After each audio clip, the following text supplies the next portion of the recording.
ada 3. Yang pertama adalah untuk menghapus dosa. Nah, penghapusan dosa kan luar biasa. Kalau nggak dihapus akan tampak dosa itu di alam barzah. Serem dong jadi ular. Serem jadi gebukan. Jadi dosa yang tidak diampuni akan tampak di padang mahsyar, merepotkan perjalanan kita. Dosa yang belum diampuni akan tampak di Shirathul Mustaqim, menjadikan seorang terjerembab di neraka jahanam. Ayo. Ternyata kalau orang paham makna ini adalah di saat diberi oleh Allah sakit berarti akan diampuni dosanya. Ini saja sudah indah. Siapa yang nggak punya dosa? Ayo angkat tangan. Banyak dosa kita.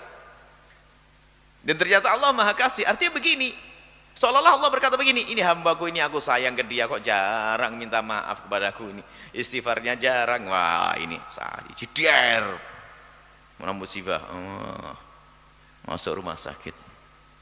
Kurang istighfar tuh kayaknya. Akhirnya begitu. Atau dikasih sakit anaknya. Karena Allah nggak mau menyiksanya di akhirat. Ini ahli iman ya. Jadi musibah yang Allah timpakan pada ahli iman seperti itu. Kalau orang kafir mukadimah siksa itu. Kemudian kalau mungkin dosanya kok sakit terus nggak beres-beres, sakit, maka hai yang saat ini mendengar suara ini, yang biasanya hadir di majelis ini, karena beberapa waktu yang lalu ada orang berkata, Buya saya tidak pernah bisa hadir majelis tapi hanya dengar di radio dan lihat televisi karena sakit. Anda mendengar suara ini, pahala Anda hadir, tetap Anda mendapatkan pahalanya orang hadir, plus lebih dari itu dengan kesabaran Anda akan mendapatkan pahala pengampunan dari Allah. Dosa Anda dihapus oleh Allah. Lah kok terus sampai kok dosanya habis kok masih sakit, seperti anak kecil sakit, Nabi sakit, waliullah yang hampir tidak pernah berdosa kok sakit. Ada apa dengan sakit itu? Yang kedua, karena Allah ingin mengangkat derajatnya tinggi-tinggi. Karena derajat di hadapan Allah itu luar biasa, dan bersama derajat itulah kedekatan kepada baginda Nabi SAW. Semakin tinggi derajat kita, semakin mendekat ke Rasulullah. Nah, Allah tahu ini, hambaku ini akan aku letakkan di derajat yang tinggi. Cuman aku tunggu ibadahnya kok nggak pas-pasan. Sholat qobliyah ba'diyah tok, duha pres 2 rakaat tok, tahajud 5.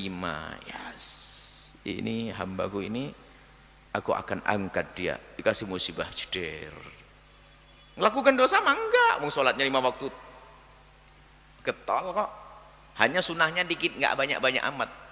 Cuman Allah sayangin, diangkat, dijajarkan dengan para solihin, para ulama, para aulia, dikasih atau anaknya sakit, atau usahanya bangkrut, atau macam-macam. Ini indah semuanya.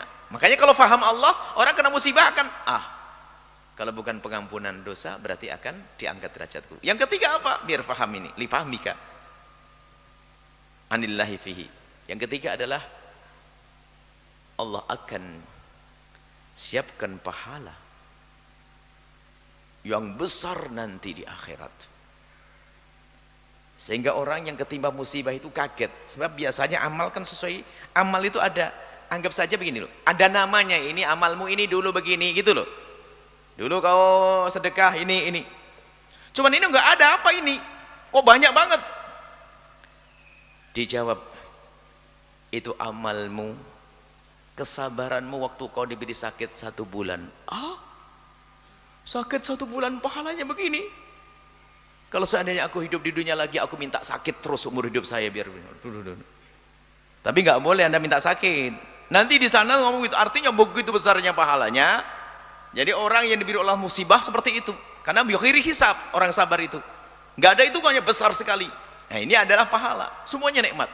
Maka ahli iman kalau tertimpa musibah langsung ingat ini. Kalau tidak, karena dia apa? Diampuni dosanya, akan diangkat derajatnya, akan pahala. Kok ada orang ketimpa musibah, ya Allah kena musibah, dosa apa ini?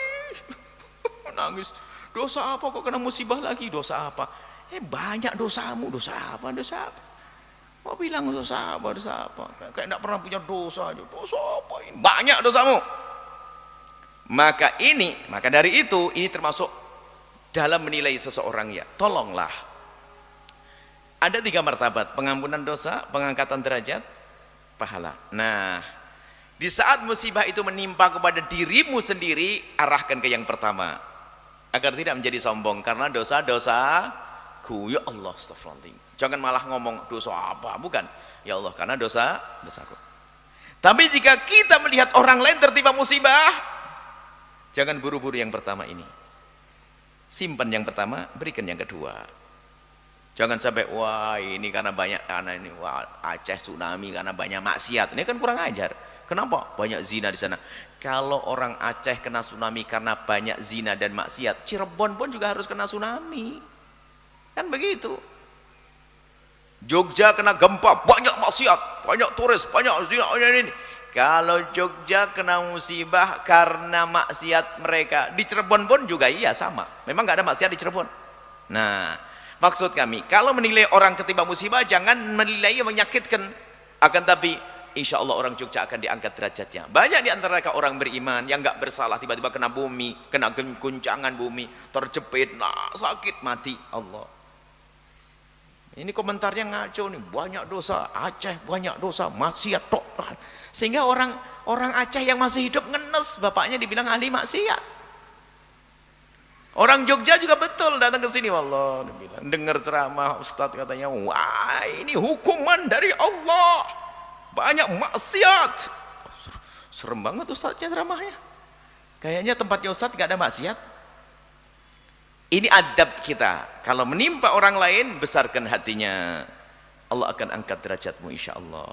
Ya, jangan kita mengatakan wah itu. Ini adalah adab. Biarpun mungkin karena kemaksiatannya Allah timpakan, mungkin akan tapi bagi yang bermaksiat. Tapi kan di sana juga ada orang soleh yang jarang bermaksiat mungkin. Bahkan mungkin ada anak kecil yang pasti tidak punya dosa dia, karena orang kecil gak dianggap dosanya. Bagaimana anak kecil kegencet lalu mati? Kan begitu.